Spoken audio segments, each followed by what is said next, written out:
ظالم حکمران کے خلاف تلوار لے کر نکلنا یہ فرض نہیں ہے۔ شریعت دو رستے دیتی ہے، یہ سمجھنا نوجوانوں، دو رستے۔ پہلا رستہ شریعت کہتی ہے حق کو واضح کر دو اور لوگوں کو بتا دو یہ حق ہے یہ باطل ہے۔ ظالم بادشاہ سے خود کو دور کر لو، خاموشی اختیار کر لو، اس کو رخصت کہا جاتا ہے۔ کیا کہا جاتا ہے؟ سارے بولو ذرا، رخصت کہا جاتا ہے۔ اب صحابہ کرام نے اس راستے کا انتخاب کیا، بتا دیا کہ وہ کیسے ہے، ٹھیک ہے۔ اور امام علی مقام دوسرا راستہ یہ ہے کہ آپ ظالم بادشاہ کے خلاف تلوار نکالو، اس کے مقابلے میں آؤ، اس کو عزیمت کا راستہ کہا جاتا ہے۔ امام علی مقام نے اس راستے کا انتخاب کیا۔ شریعت جو ہے وہ دونوں راستے اپنانے کی بندے کو اجازت دیتی ہے۔ رخصت کا راستہ اپنا لو، عزیمت کا راستہ اپنا لو۔ اون تسی غور کرنا ہے، یہ چور آپ کو بتانے لگا ہوں چور کون ہے۔ اب جو خارجی ہیں نا، خارجی جنہاں دے دل چ اہل بیت دا بغض ہے، وہ کہندے نے جدوں اینے صحابہ نے روکیا سی تے امام کیوں گے؟ اور جو رافضی ہیں وہ کہتے ہیں جب امام گئے تو صحابہ کیوں نہیں گئے؟ یہ دونوں چور ہیں۔ اور سنی کہتا ہے شریعت کے اعتبار سے صحابہ بھی حق ہیں، حسین بھی حق ہیں۔ دونوں راستے تھے نا، صحابہ نے اس کا انتخاب کیا۔ اور دوسری بات، او بھائی اگر آپ یہ کہو صحابہ ساتھ کیوں نہیں گئے، تو میں آپ سب سے یہ کہنا چاہتا ہوں امام علی مقام کا ایک خطبہ مجھے بتا دو کہ آپ نے یہ کہا ہو میں لڑنے کے لیے جا رہا ہوں۔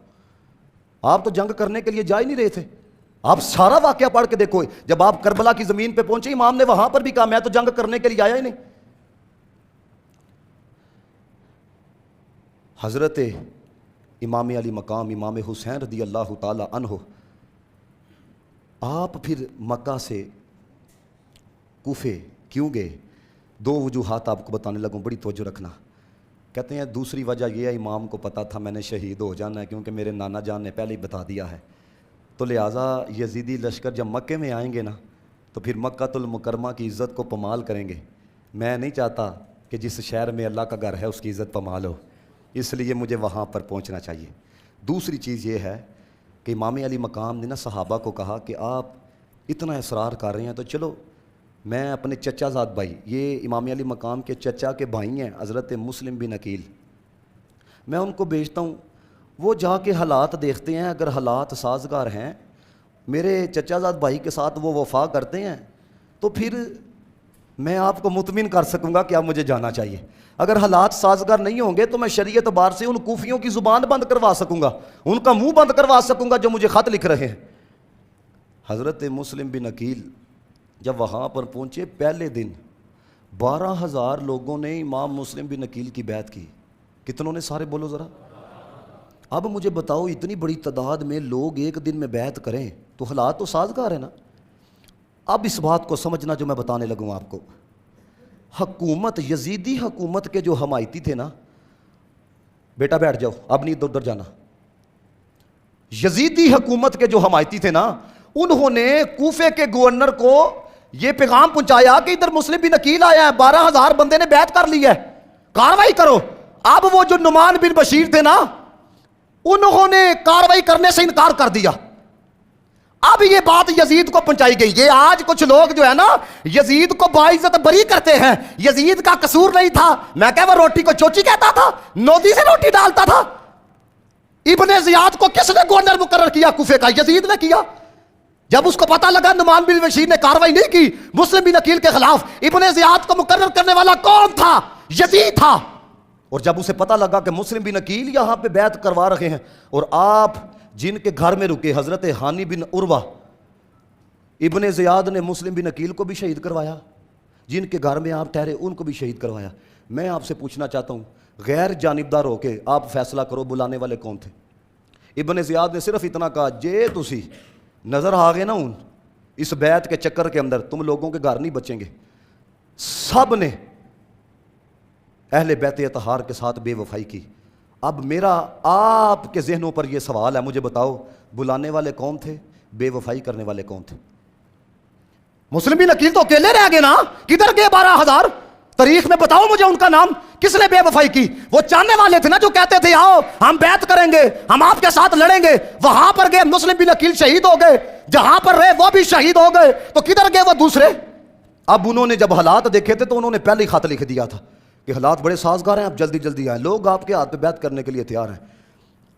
حافظ ابن کثیر نے البدایہ والنہایہ میں لکھا، کہتے ہیں کہ امام جب 80 لوگوں کے لشکر کے ساتھ نکلے نا، اب 80 لوگ نہ لڑنے کا ساز و سامان ہے، تو صاف پتہ لگتا ہے امام لڑنے کے لیے نہیں جا رہے تھے. راستے کے اندر مختلف لوگ ملے، جس کے اندر عبید اللہ بن مطیع کا نام بھی آتا ہے، اور اہل بیت اطہار کا بڑا محب ایک شاعر ہے، بہت بڑا عربی شاعر، یہ دین کے طلباء جانتے ہیں، فرزدق. اس نے امام کو ایک جملہ کہا راستے میں، اس نے کہا امام ان کے دل تو آپ کے ساتھ ہیں لیکن کوفیوں کی تلواریں آپ کے ساتھ نہیں ہیں. اب یہاں پر آ کے جو لوگ تھے نا قافلے کے، ان کے ذہن کے اندر مختلف آراء پیدا ہوئیں، اور ایک موقع تو ایسا آیا کہ امام نے بھی اس بات کو ظاہر کیا کہ ہمیں واپس جانا چاہیے، لیکن حضرت مسلم بن عقیل کے جو بھائی تھے نا، انہوں نے کہا اب ہمیں واپس نہیں جانا چاہیے، اب ہمیں آگے روانہ ہونا چاہیے. یہ قافلہ جو ہے نا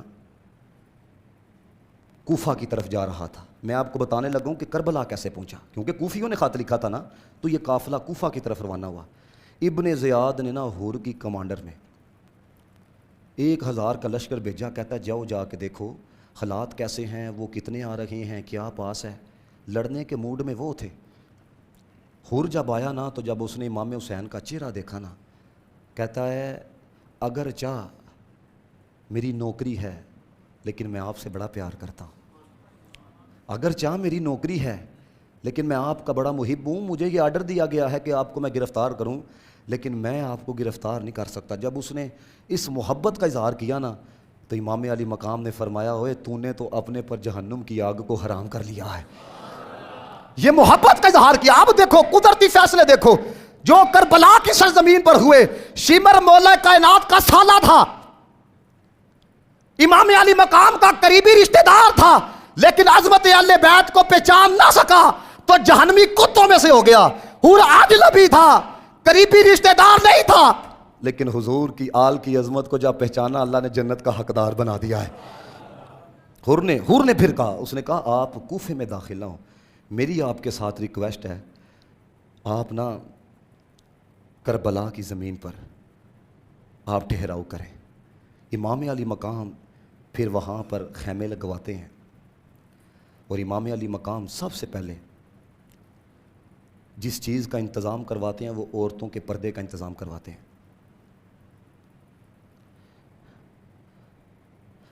یہ میری بات ذہن میں رکھ لو، جو بندہ کنجر پنے کو پروموٹ کرے نا، اس کا حسینیت کے ساتھ کوئی تعلق نہیں ہے.